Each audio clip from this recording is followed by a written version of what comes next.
అందరికీ నమస్కారం అండి. నిన్న పోయిన సత్సంగంలో విజ్ఞానమయ కోశం అయిపోయి ఆత్మకు ఉపాధి యొక్క అసంగత్వం అని 4 శ్లోకాల ద్వారా చెప్పుకుంటున్నామండి. ఆత్మకు ఉపాధి యొక్క అసంగత్వం అంటే సంగత్వం లేదు శరీరంతో ఆత్మకి, కానీ ఉన్నట్టు తోస్తుంది. దాని గురించి చెప్పుకుంటున్నామండి.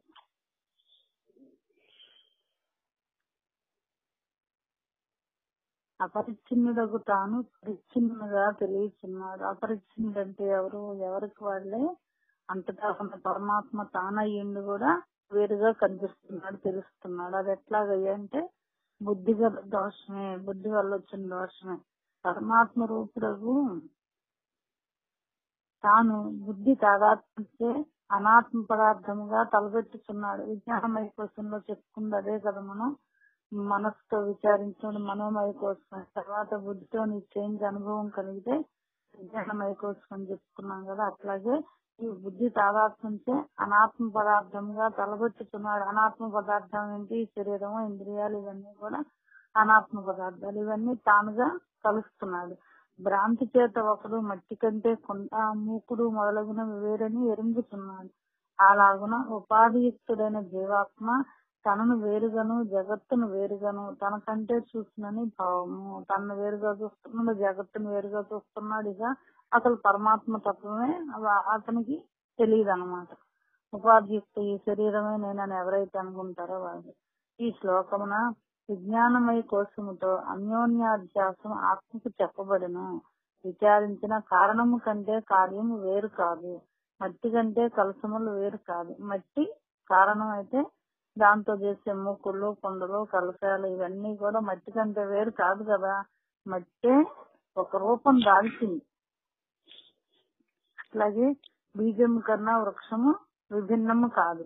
స్వర్ణము కన్నా కుండలాది భూషణములను ప్రదక్కులను వేరు కాదు. లోహము వలన ఏర్పరపబడిన ఖడ్గాదులను భిన్నములు కావు. అంతే కదా. ఇనుముతో చేసిన, లోహంతో చేసిన కత్తులు, చాకులు ఇవన్నీ కూడా వేరు కాదు.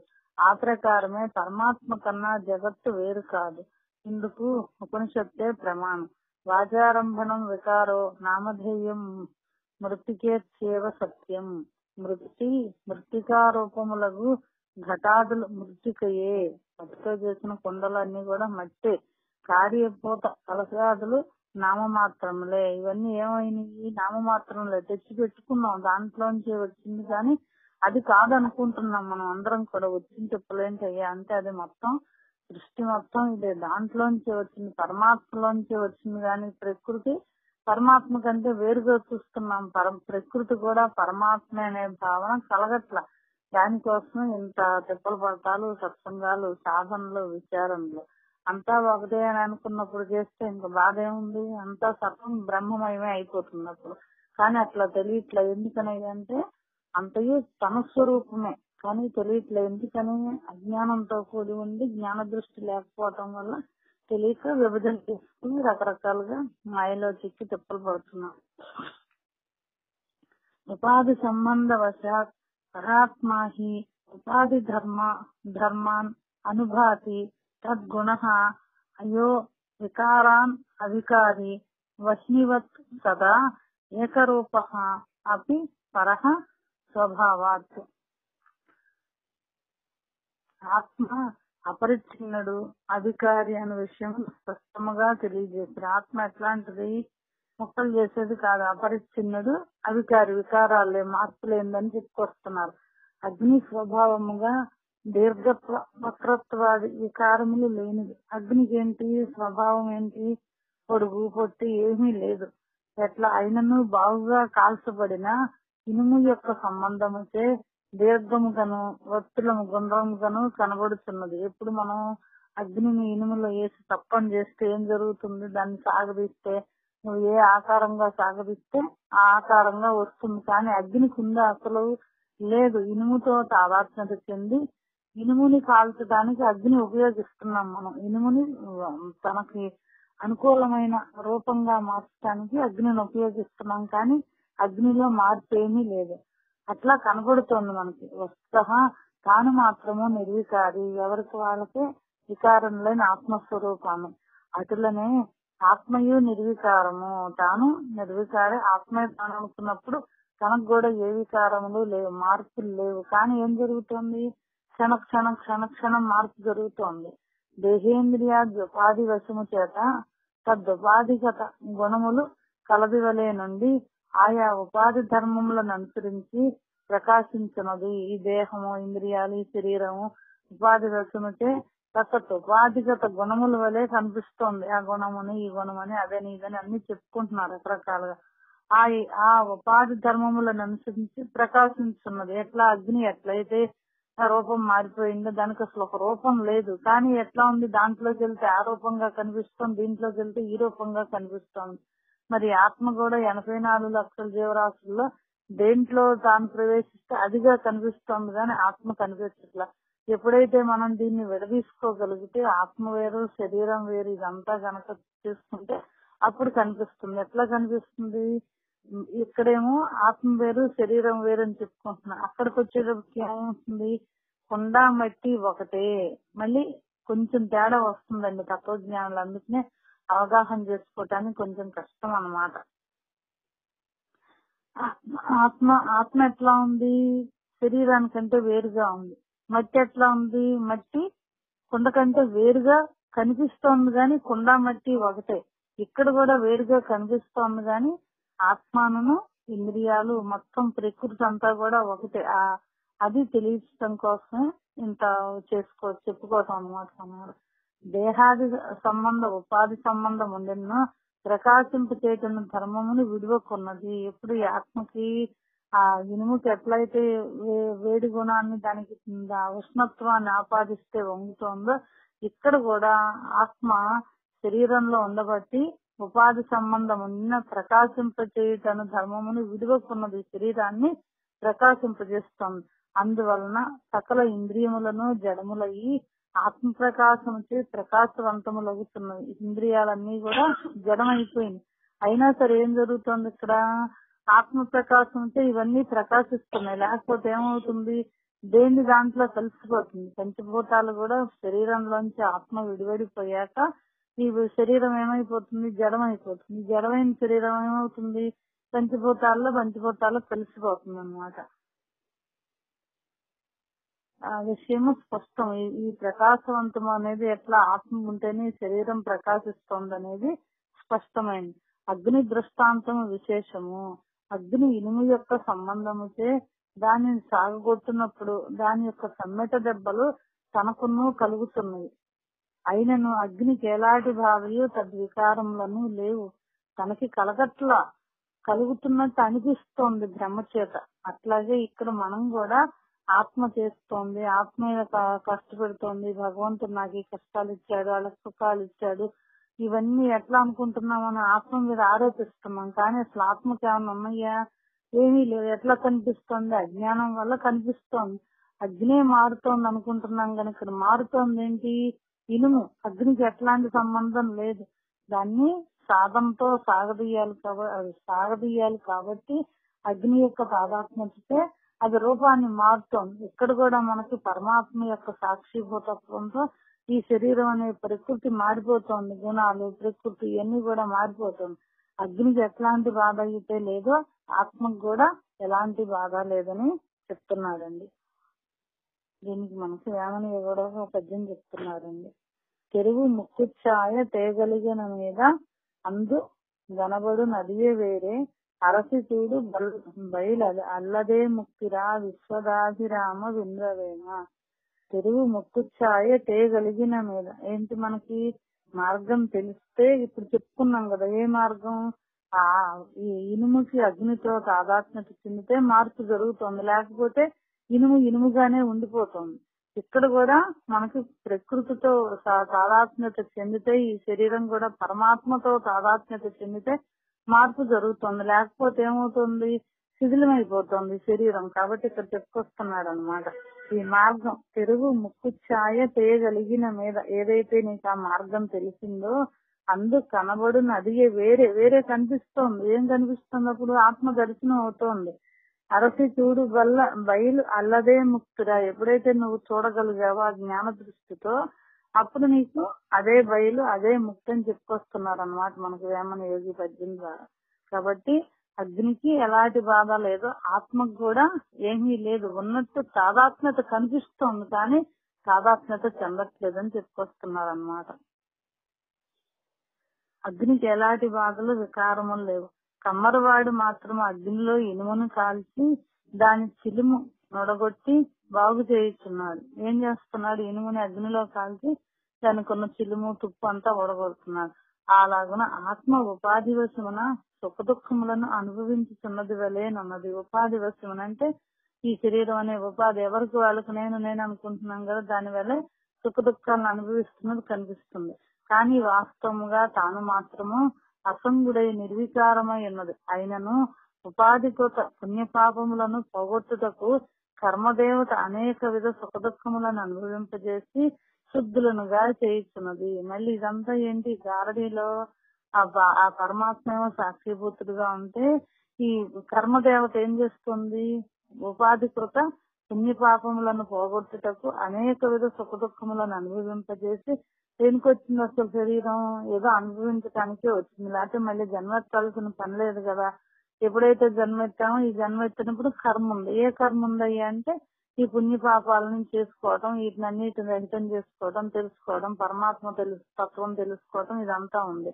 ఆ కర్మదేవత ఏం చేస్తుంది? అనేక సుఖ దుఃఖములను అనుభవింపజేసి శుద్ధులనుగా చేస్తుంది. అందుకని మనకి ఏదైనా వస్తే నాకు వచ్చిందని బాధపడతాం. ప్రతి విషయానికి అంత కష్టం గాని, సుఖం గాని, పుణ్యం గాని, పాపం గాని, ఇదంతా నాకు కాదు, అనుభవించాలి కాబట్టి వచ్చాం, మనం అనుభవిస్తున్నాం అంటే ఏమైపోయింది? శుద్ధి అయిపోయింది.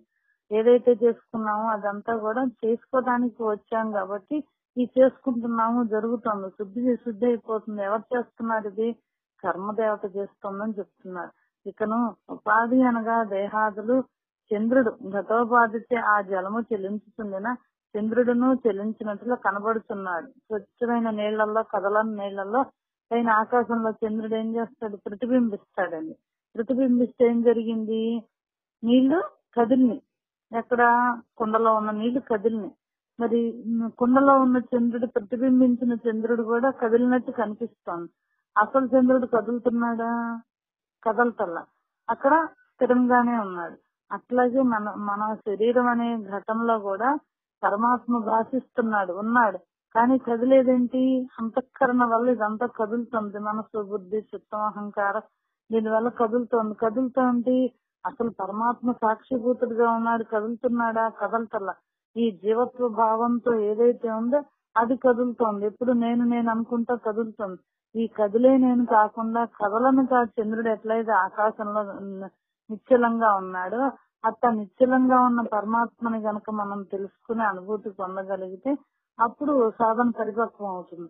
మరి అట్లా కాకుండా ఈ కదిలేదే నేను అనుకుంటున్నాడు, ఎంతసేపు దీంట్లోనే తాదాత్మ్యం చెందుతున్నాడు కాబట్టి కష్టాలకి సుఖాలకి లోనవుతున్నాడు. ఈ కర్మదేవతను ఆశ్రయించి అంతర్ముఖంలో ఎప్పుడైతే చేసుకుంటా కర్మదేవతను ఆశ్రయించడం కదా అసలు జరుగుతోందండి. మనకి కర్మదేవత వల్ల మన కర్మలన్నీ క్షాళనం జరుగుతున్నాయి. ఈ జరిగేదాన్ని కూడా ఏమనుకుంటున్నాడు? తన మీద ఆపాదించుకుంటున్నాడు. నాకే వచ్చింది అనుకుంటున్నాడు.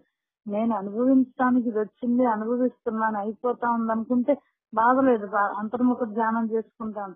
అట్లా అనుకోకుండా ఏం చేస్తున్నాడు? మళ్ళీ తనకు తను ఆపాదించుకుంటున్నాడు. కాబట్టి ఒక 10 రాళ్లు ఉంటే ఇంకా రాళ్లు గుట్టలు పడినట్టుగా తనకి కర్మ పెరిగిపోతా ఉంది.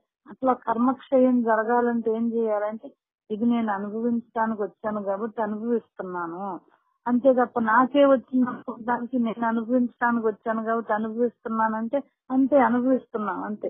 అట్లా కాకుండా నాకే వచ్చింది అనుకుంటే ఇంకా ఏమవుతుంది? నాకే వచ్చింది అనుకుంటే దాంట్లోకి మళ్ళీ ఇంద్రియాలన్నీ చేరి మనల్ని ఇంకా కర్మకి ఇంకా ఎక్కువగా నాకే అనుకుంటే ఏం జరిగింది అంటే ఇంకా మేటేసుకుపోయి ఇంకా ఎక్కువైపోయి మళ్ళీ జన్మకు కారణం అవుతుంది సంకల్పం ద్వారా.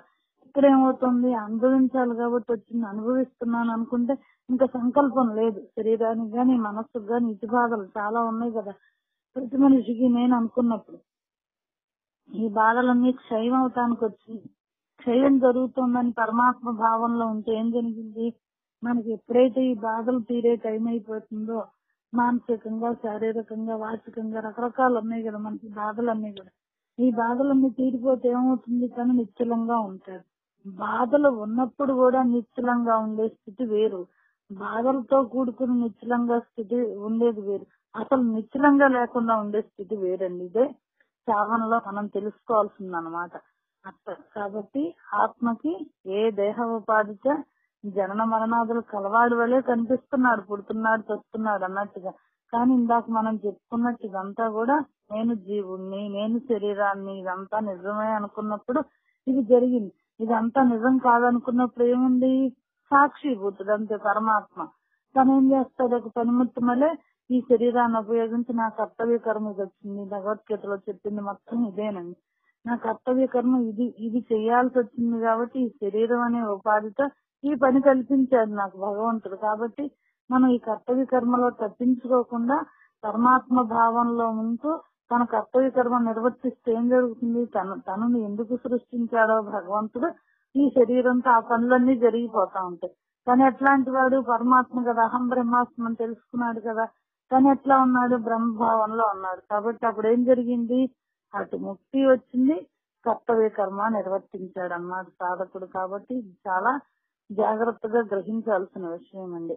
వాస్తవముగా బింబమగు చంద్రుడు ఆకాశమున చలనం లేక ప్రకాశించినట్లు ఎట్లా ఉన్నాడు? వాస్తవంగా చంద్రుడు ఆకాశంలో చలనం లేదు, కదలతల ప్రకాశిస్తున్నాడు. బింబమగు పరమాత్మయు పరిశుద్ధ హృదయాకాశముందు నిరంతరము తేజరిల్లుతున్నది. ఎట్లా? ఈ బింబమగు పరమాత్మ, ప్రతిబింబం ఏంటి? నీళ్ళల్లో ఉన్న చంద్రుడు. ఆ బింబం ఎట్లయితే కదలటం లేదో మనం కూడా ఈ పరిశుద్ధ పరమాత్మనని ఎవరైతే వాళ్ళు అనుకుంటున్నారో అనుకోవాలంటే తెలియాలన్నమాట. ఎక్కడున్నాడు? హృదయాకాశం ముందు నిరంతరము ఎప్పుడు తేజరిల్లుతుంది. ఈ చోట ఆత్మ అపరిచ్ఛిన్నత్వము నిర్వికారమున విషయమును ప్రమాణ రీతిగా తెలుసుకుందాము. ఆత్మ విభజన చేసేది కాదు. ఇది చంద్రుడు అంటే ఉపమానం చెప్పుకున్నాం, కానీ ఇక్కడ ఆత్మ ఎట్లాంటిది? అపరిచ్ఛిన్నం, నిర్వికారం అన్నమాట. దీనికి నిర్వికారం అనే విషయమును ప్రమాణ రీతిగా తెలుసుకుందాము. వాసుదేవ మననంలో దేశ పరిచ్ఛేద, కాల పరిచ్ఛేద, వస్తు పరిచ్ఛేద ఇది త్రివిధ పరిచ్ఛేద రహిత తయా అపరిచ్ఛిన్నోర్ధ అఖండైః ఇది జానీహి. దేశ కాల వస్తు పరిచ్ఛేదము లేనిది అపరిచ్ఛిన్నము. ఆ దేశంలో అట్లా ఉంది, ఈ కాలంలో ఇట్లా ఉంది, ఈ వస్తువు ఇట్లా మార్పు చెందిందని చెప్పుకుంటాం కదా మనం సహజంగా. మరి ఆత్మ ఎట్లాంటిది?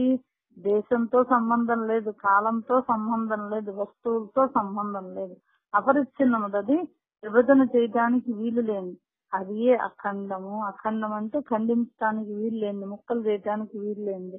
ఇదం దేశ కాల వస్తు పరిచ్ఛేద త్రయం స్వభావతో దేహ శైవ నతు పూర్ణ ప్రత్యేగాత్మన పరిచ్ఛేద త్రయమపి ప్రత్యేగాత్మ స్వరూప పరిపూర్ణ బ్రహ్మణ దేశ పరిచ్ఛేదో నాస్తి చేత్ పదం జ్ఞాతవ్యం ఇది చేను ఘటస్సన్ వటస్సన్ కుడ్యస్సన్ కుశూలం సది పృథివీ సతి ఆపస్పత్యః తేజస్సత్ వాయుస్సన్ ఆకాశస్సన్ ఇది ఏవం భూత భౌతిక ప్రపంచే సద్రూపేణానుభూయ మానత్వాత్ ఆత్మనః విభుత్వం ఏవం సర్వవ్యాపక స్యాత్మనః దేశ పరిచ్ఛేదో నాస్తి. ఈ త్రివిధ పరిచ్ఛేదము స్వభావముగా దేహమునకే, అంతరాత్మకు లేదు. ఏంటది? కాల పరిచ్ఛేదము, దేశ పరిచ్ఛేదము, వస్తు పరిచ్ఛేదం. ఈ మూడు దేనికి? శరీరానికే గాని ఆత్మకు లేదని చెప్పుకొస్తున్నారు అన్నమాట.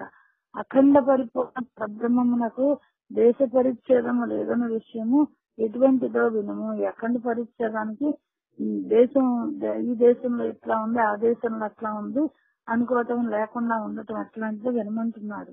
ఘటమై, వస్త్రమై, గోడై, గాదై, భూమి, జలము, అగ్ని, వాయువు, ఆకాశమై ఈ ప్రకారము భూత భౌతిక ప్రపంచమున సద్రూపముగా అనుభవం ఉండుట వలన ఆత్మకు విభుత్వ సర్వవ్యాపకత్వము సిద్ధించినది. ఎట్లా ఉంది? ఆకాశం వలె ఉంది, వాయువులాగా ఉంది, అగ్నిలాగా ఉంది, జలంలాగా ఉంది, భూమిలాగా ఉంది, ఘటమై వస్త్రమై అంతా తానుగానే ఉంది. ఉంది ఎట్లా ఉంది? సిద్ధించింది. వ్యాపకత్వం అంతా తానే కదా, అంతా తానే కదా అనుకుంటున్నాం కదా, మరి ఎట్లా వచ్చిందంటే ఇట్లా సిద్ధించింది. కాన ఆత్మకు దేశ పరిచ్ఛేదం లేదు. ఆత్మనః పూర్వోక్త ప్రకార యుక్త్యా అనాదిత్వేన నిత్యత్వాత్ భవిష్యత్ కాల పరిచ్ఛేదో నాస్తి.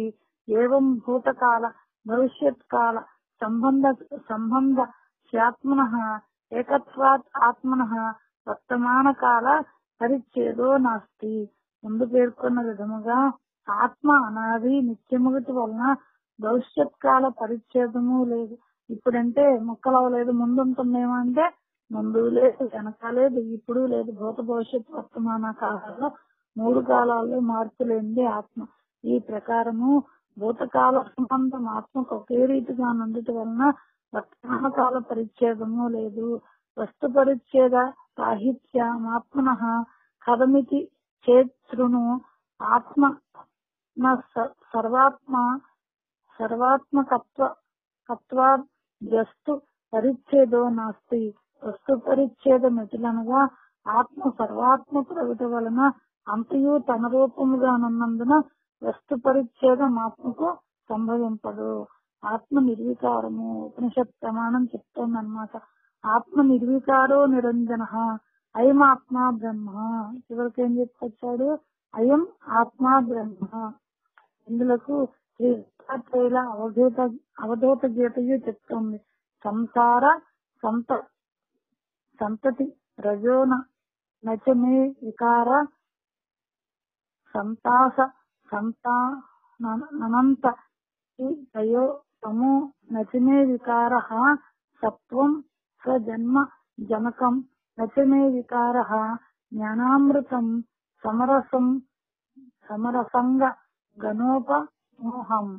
ఈ నేను జ్ఞానస్వరూపుడను, నాశనము లేనివాడును, సమస్వరూపుడను, ఆకాశంతో సమానుడను. కాబట్టి ఎట్లాంటి వాడు? అవధూత గీత ఏం చెప్తోంది? నేను జ్ఞానస్వరూపుడను, నాశనము లేనివాడను, సమస్వరూపుడను, ఆకాశముతో సమానుడను. కాబట్టి ఆకాశం కాదండి, దాంతో సమానం అంటున్నాడు కానీ ఆకాశం కాదు. ఆకాశంతో సమానుడను అట్టి. కాబట్టి సంసారం వలన కలుగు రజోగుణ వికారమును నాకు లేదు. సంసారం అంటే ఏంటి? మనస్సు చేసే గారడి, బుద్ధి చేసే గారడి. ఇప్పుడు చెప్పుకున్నాం కదా, ఈ కోశాలు, ఈ 4 కోశాలు సంసారమే. ఎందుకని? నిజంగా ఉన్నదని భ్రమపడుతున్నాం కాబట్టి ఇవన్నీ కూడా నాకు లేదు. రజోగుణ వికారం. రజోగుణం అంటే నేనే చేస్తున్నాననే భావంతో ఉండే వికారాలు, ఆ మార్పులేమీ నాకు లేదు. వ్యాకులత వలన కలుగు తమోగుణ వికారమును నాకు లేదు. ఇప్పుడు వ్యాకులత అంటే ఊగిసలాడుతుంది కదా, అది కూడా నాకు లేదు. ధర్మానుష్ఠానం వలన జనించు సత్వగుణ వికారమును నాకు లేదు. సత్వగుణం ఎప్పుడు వస్తుంది? స్వధర్మం చేస్తే సత్వగుణం వస్తుంది. సత్వగుణం అంటే ఏంటి? ఆ సత్పదార్థంతో కూడి ఉన్న గుణం ఏదైతే ఉందో అది సత్వగుణం. ఎట్లా వస్తుంది అది? స్వధర్మాచరణం చేస్తే వస్తుంది. భగవద్గీతలో చెప్తాడు కదా మనకి, స్వధర్మే నిధనం శ్రేయ పరధర్మో భయావహ. అంటే స్వధర్మాన్ని దాటాలి, సత్వగుణాన్ని దాటాలి పరమాత్మను పొందాలంటే. స్వధర్మం ఏంటి? మన యొక్క ధర్మం. మన వస్తూ తల్లి గర్భంలోను తల్లి చదివిన చదువు అంటాం కదా, అది స్వధర్మ. అంతర్ముఖ సాధన ఏదైతే ఉందో అదే స్వధర్మం. ఆ స్వధర్మాన్ని అనుష్ఠిస్తూ ఉంటే సత్వగుణం వస్తుంది. అది కూడా నాకు లేదు. నాకు లేదంటే ఎవరికి? ఆత్మకు లేదని చెప్పుకొస్తున్నాడు అనమాట. మరి ఇట్లా లేదు, ఇట్లా తెలుసుకోవాలి, చెందాలి అంటే ఎట్లాంటి గురువుని ఆశ్రయించాలి మనం? చింతపండు రాగి చిలుమూడ గొట్టెడు అట్టి యోగిలను గట్టివాడు ఉప్పు మూస నుంచి ఊదితా చెడమేల విశ్వదాభిరామ వినదవేమ. మన చిలుము బట్టి ఏం చేస్తాం? రాగి పాత్రలకు అది చింతపండు అంతా కలిపి రాగికి చిలుమూడ కొడతాం. చింతపండు పెట్టేస్తే ముందు అంటించి ఎత్తి పెట్టేస్తే కాసేపటికి అదేమవుతుంది? దాంట్లో ఉన్న చిలువనంతా బయటకు తీయడానికి ప్రయత్నం చేస్తుంది. అట్లాగే మనం గురువు దగ్గరికి వెళ్ళి వేడుకుంటే మనలో ఉన్న అజ్ఞానాన్ని పోగొట్టడానికి సాధన ద్వారా నిదానంగా మనకు తెలియజేస్తాడు అనమాట. అట్లాంటి వాడు గట్టివాడు. ఉప్పు మూస నుంచి ఊదిగా చెడనేలా మూసలో ఉప్పు పోసి ఊదితే ఏమవుతుంది? అది చిటపట్లాడుతూ మన మొహానికే చెందుతుంది. కాబట్టి దీనివల్ల ఏముంది? అపకారం జరుగుతుంది. దానివల్ల ఏముంది? ఉపకారం జరుగుతుంది అన్నమాట. కాబట్టి మనం ఈ సత్వగుణాన్ని కూడా దాటాలంటే, స్వధర్మాచరణ చేయాలంటే అనుభవజ్ఞులైన పెద్దల దగ్గరికి వెళ్ళి విషయాన్ని తెలుసుకుంటే మనకి ఆ ముక్తి అంటే ఏంటో, మోక్షం అంటే ఏంటో అవగాహన అవుతుందండి. మాయా ప్రపంచ రచన నచమే వికార కౌటిల్య దంభ రచన నచమే వికార సత్యావృతేతి రచన నచమే వికార జ్ఞానామృతం సమరసం గగనోప మోహం. మాయా ప్రపంచ సంబంధములైన దేహాదులకు వికారములు నాకు లేవు. ఈ దేహాదులు అంటే శరీరం ఉండే మార్పుకి నాకు లేవు అని చెప్తున్నారు అన్నమాట. కుటిలత దాంభికములను వికారములను నాకు లేవు. కుటిలత అంటే లోపల కలుషితంగా ఉండటం, అంటే కల్మషంతో ఉంటే నాకు లేవు. ఆ సత్యాసత్యములను వికారములు లేదు. సత్యము లేదు, అసత్యము లేదు, మార్పులు లేవు, ఏమీ లేవు. నేను తత్వస్వరూపుడను, తుదలేని వాడను, సమరూపుడను, ఆకాశముతో నెరయగు వాడను. పై చెప్పిన రీతిగా వేదాంత సారముగు ఆత్మ విషయమును నిర్ణీతమాయను. శిష్యుడు అడుగుతున్నాడండి, ఆత్మ ఎట్లాంటిది?